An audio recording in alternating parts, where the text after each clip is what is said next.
I handed out this schedule, this timeline, which I've put in the, which I'm gonna talk a little bit now. I wanna use this as both a timeline for the schedule and the overview of what the MSBA process entails.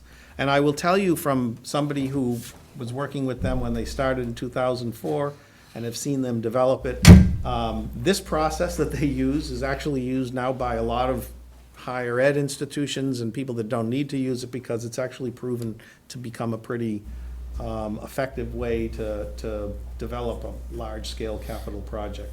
So in the case of the MSBA project, there are three main components to it. You can see the initials, which we'll be hearing a lot of, the PDP, the PSR, and the schematic design report. The preliminary design program is sort of setting the table for the project, and essentially what it involves are those five elements you see there.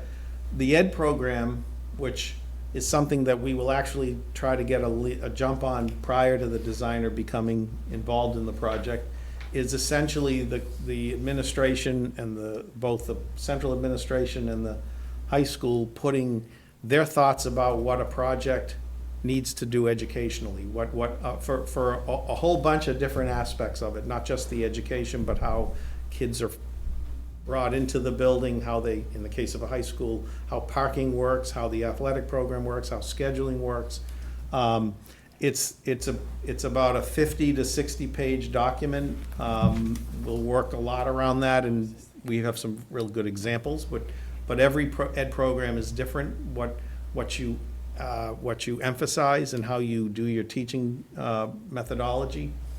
It tends to translate into that initial space summary, which is the space that you list out by space, how big you want the different spaces to meet the ed program and the quantity of spaces. That's a critical document because I'll tell you, the best way to save cost and save the taxpayer impact is to make sure that that space program is efficient and that there isn't more than needs to be there, but obviously there's enough that needs to be there to make sure the school is relevant for 50 years or more, or what, the time span.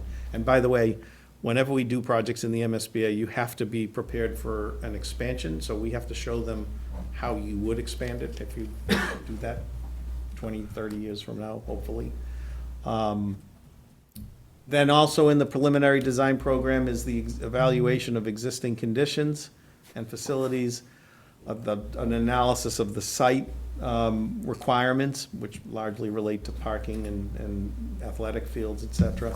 And then we always have, at that point, we also have a preliminary evaluation alternatives. And typically we do an ad reno alternative or two or three even. There may be different ways to do ad reno. There are new construction alternatives, and then we always have to do a code repair. What would you need to spend just to bring the building up to code and replace antiquated systems? Because the people, they have found, the MSBA, and I think it's true, that people in town will want to know, what if we don't do anything? Essentially, it's the cost of doing nothing if you want to keep the school operable. The PDP is submitted basically in May.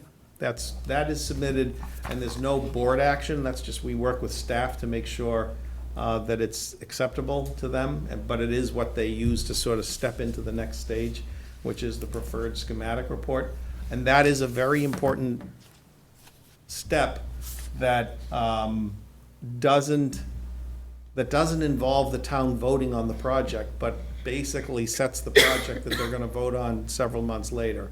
And so that's why sometimes it's a real important step to get people engaged in, because they don't see a vote coming on the horizon.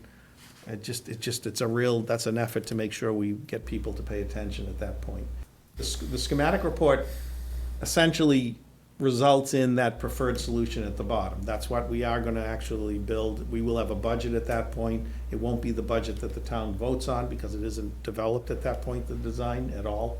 But it is a good firm concept of what the town would be voting on. So ad reno would be decided at that point, by that point, new construction, where that would be part of that process.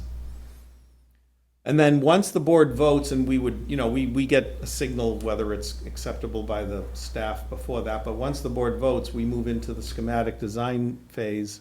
Schematic design represents about 25 or 30% of the design process. It's a pretty good level of design, and it's important that we get that because we now will actually be pricing that, and that's what the town will make a commitment on, and we don't want to ever be in a position where we have to come back for more money or frankly, have too much money in the budget. We want it to be pretty close to right.